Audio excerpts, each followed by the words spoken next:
it has to be really cool to be a part of this movie. When did you first fall in love with QT?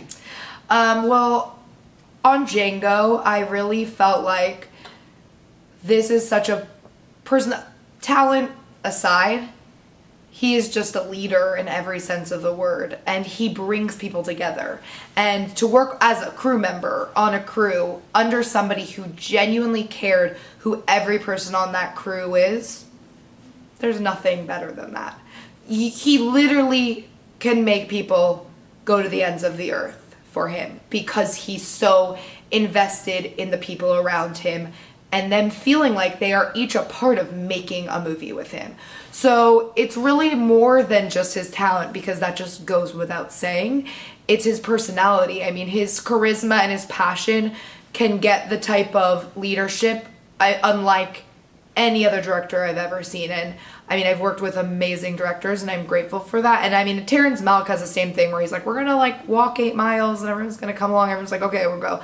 But Quentin really, he makes everyone feel like, whether they're Checkpoint Charlie, who's the kid that collected our cell phones. I mean, the pride, if you look at that kid's Facebook right now, it's like, I did this movie. You know, everyone feels like such a part of ownership of it because of how invested he is in them. I mean, if you had said on a day, hey, we're going to not pay everybody today, will you still work? Everyone would still work. And what sets can you say that? It's not a job for anyone, it's a passion. And being around that type of passion, that's love. I mean, totally. Yeah, so that's when, you know, it started. Obviously for me, it was just being able to be around that. And it's also, I'm an incredibly enthusiastic person. I'm the kind of person that everyone would probably say, like, calm down, or you're too much, or so finding that kind of camaraderie in somebody who's such a great leader is something that feels really special. We've been doing a series on the site called Film 101, where we're talking to people and asking kind of some generic questions to educate the average person. Absolutely. So we're going to do some Film 101 Good. From now, questions. whenever anybody asks me for like a lunch or a coffee, I'll just like send them this. Okay? Right. It will save me a lot of time. Right. Is that cool? I have no problems with that. Great. What does a costume designer do? A costume designer takes a script, whether it's written by a director or not, and excavates from there characters that they have to visually create while serving a director's vision and an actor's preferences. So it's really a fine balance between your ideas meeting with a director and then coming together to help provide a character and create a character with an actor. So it can be as basic as finding the perfect t-shirt for a contemporary film to what I was able to do on Hateful Eight, which is layered and intricate and handmade. And, you know, it's telling a story, whether it's a scuff on a shoe or whether it's a new pair of shoes or whether it's a sexy dress or whether it's shaping a world. And every movie is very different and every script is very different and every director is very different. And that's what makes it exciting. It's diving into new worlds, it's researching, it's learning about history, it's learning about bank robbers, it's learning about whatever comes up. And so you are always learning, and that's what makes it such an exciting job. I mean, beyond just learning about a type about a subject, I'm also learning about new cities, I'm traveling, I'm learning about the environment of which a movie is taking place. And that's what makes the job really invigorating, because no two movies are the same. You will never meet anyone in film that will be like, that movie was so much like this movie. You know, there's just not that. You have moments that you know you're exceptionally lucky, and you have moments that are exceptionally hard. And that's what I live for. What is the biggest misconception people have about what you do? I mean, I think there's a couple. I think there's a confusion. People say wardrobe. Well, it's not wardrobe. Wardrobe's what you have in your closet that you picked out this morning. Wardrobe is an actor to a red carpet wears wardrobe. You know, they're styled for wardrobe. Costumes are the clothes in a character's closet. So that's one big one, just the difference between wardrobe and costumes. I'm just a firm advocate. I'm a costume designer. I create costumes for characters, even if it's a t-shirt. Another one I think is just, you know, that it's about clothes.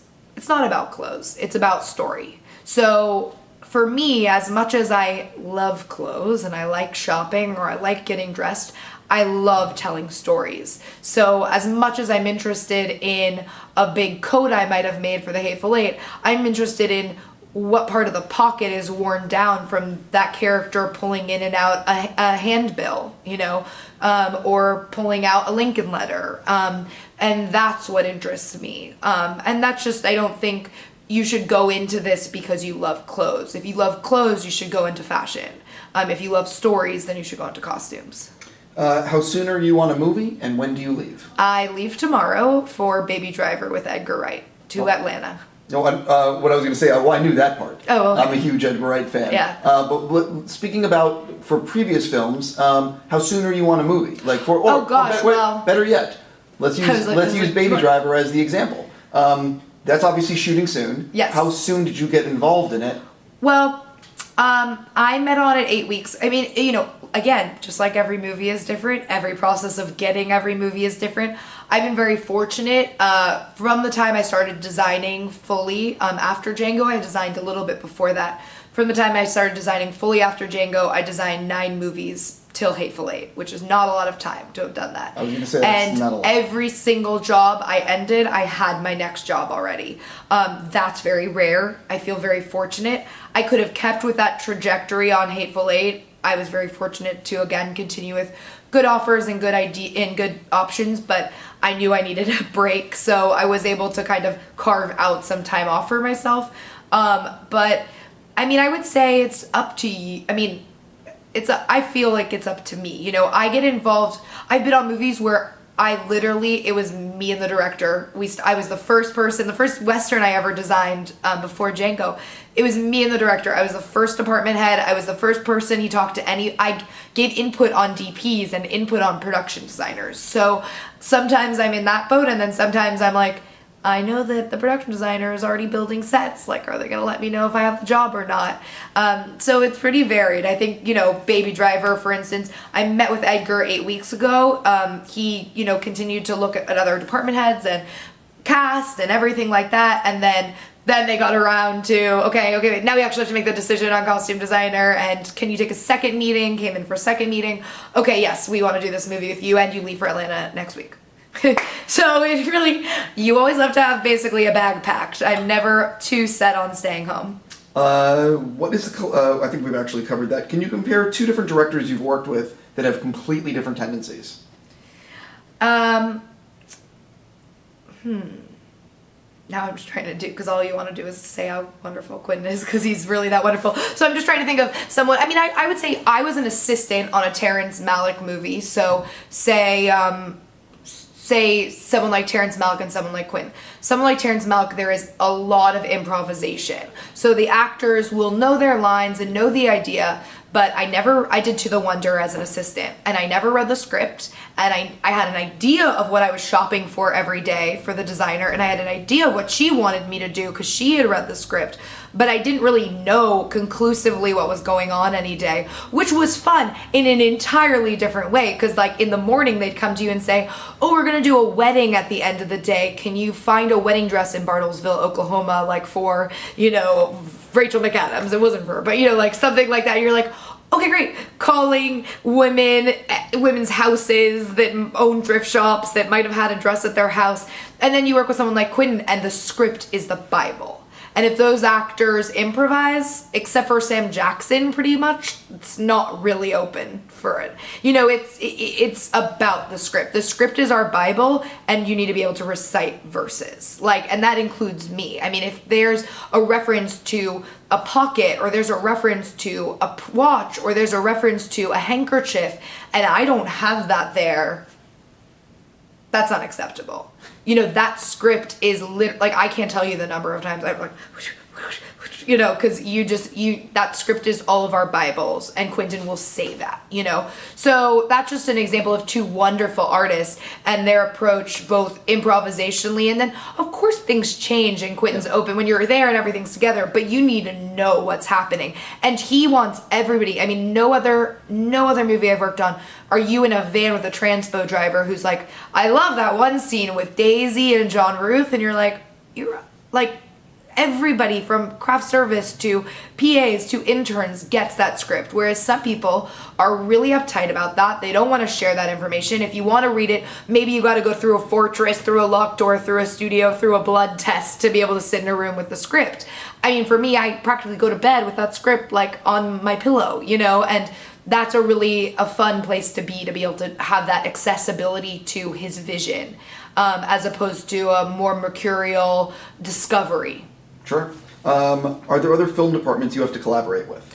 Absolutely. I mean, from the very beginning of any movie, I'm like, what are we shooting on? Because that affects me. From the very beginning of every movie, I'm like I always go up to like Ian Kincaid, who works with Bob Richardson. I'm like, what kind of lighting? What are you going to do with the lighting? You make my clothes all like a different color, you know, because if you see, like, I remember seeing Hugo, which Bob Richardson and Ian had done, and then I saw the costumes in the lobby of the ArcLight, and I was like, well, that didn't look like, those colors were totally different. So ever since then, you know, you live a little bit in fear, like, what are you guys doing? What are you gonna? And even if you look at like the movie, Bob the Mexican's coat can look really yellow or can look really brown, and you know, there's that varying range of degree, and that's all their department. So I want to know what they're going to do just so I can accommodate it. If they want cooler tones, if they like, Emmanuel Lubezki's like hates white, so he'd always yell at the costume designer like, you're killing me with this white, you know. We used to make fun of him all, you know, all the time about it. And so whereas, you know, Bob might not really care, you give him a heads up, like, I'm going pretty white with this shirt that Sam Jackson has on, I'm not really going to tech it down that much. Okay, great. Then of course production design.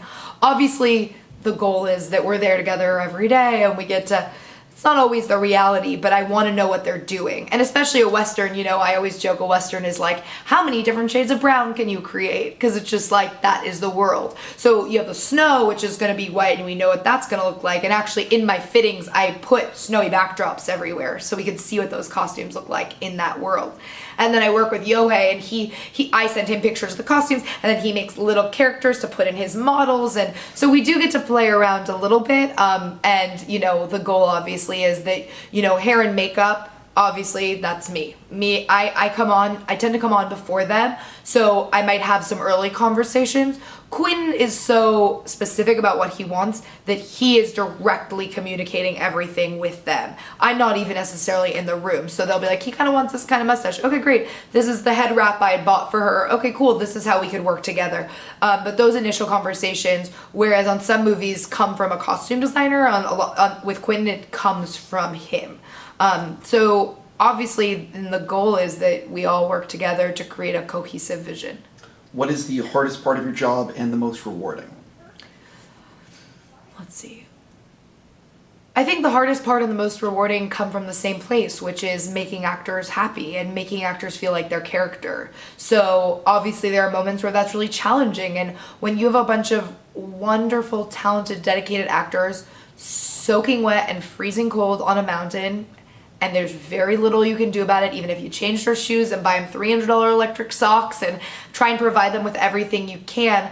I'm just such a nurturing person that it's always going to be hard for me to see that. And you watch in the scene when they get thrown out of that stagecoach, and they all look like wilted children that have played around too long in the playground. Like Jennifer's hat's like this, and she's like, he wants to bust my jaw, you know, and they're all like, and Kurt's like, ow, my arm. And they literally, it was just like, watching them was just like, my kids need to change their clothes, like they're wet.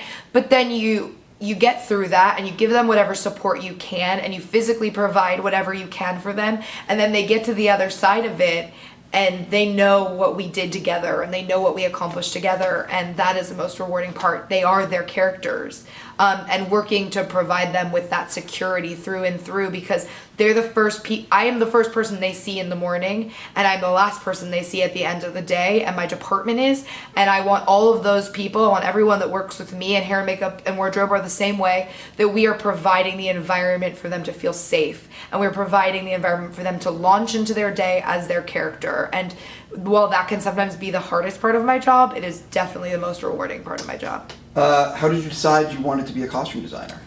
I decided I wanted to be a costume designer after taking a costume class. I went to NYU Tisch originally for acting, and I took acting and directing, and I took a design class, and it clicked. When I was 5 years old, my mom had me in her art studio. It was the biggest room in our house, and I was pointing at felt for a poodle skirt, and I was like, I want the purple and a ballet slipper poodle skirt, and I want a Dalmatian and the red.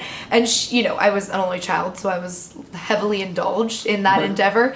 And to this day, my mom was a huge creative force in my life, and every year my birthday party was like, design a troll, and like we'd dye troll's hair and like make clothes for the troll. So it's been in my blood a long time.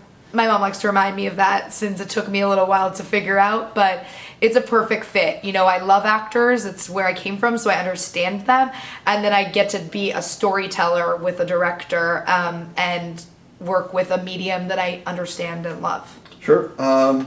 How did you mentioned the training? How did you break into the industry? I broke into the industry. I got internships to start. I worked on Broadway and off Broadway and off Broadway. And I think, the advice that I give to people is like, if you can save up money and just offer to work for free, don't let it get to a point where you're being taken advantage of, but get to the point where you're learning. And when you stop learning, stop working for free. But it's a very disarming way to get in the room with people that you respect. But my first real job came in sort of a roundabout way when I was in high school. I wrote a play that was nationally produced. The director of the play was the director's assistant on the Chronicles of Narnia. And just from telling everyone what I wanted to do, I wanted to be a designer. Do you know any designers? Do you know this? I was studying abroad in Paris. They were in pre-production in Prague. I flew to Prague to meet her, but I was like, will you introduce me to the costume designer? Will you let me tour the costume shop? Because that was the dream, to work on movies like Chronicles of Narnia. And it was Prince Caspian, the second one. And the costume designer, Isis Musendin, was like, when do you graduate college? I was like, May 15th. And she's like, if you come back here the day after you graduate college, we'll give you a job. And so my college graduation present was a plane ticket, and I found an apartment in Prague. And the best part about it was I get to Prague and I'm by myself for the first time, like in my life, like thoroughly in a foreign country, about to embark on the biggest job I've ever had.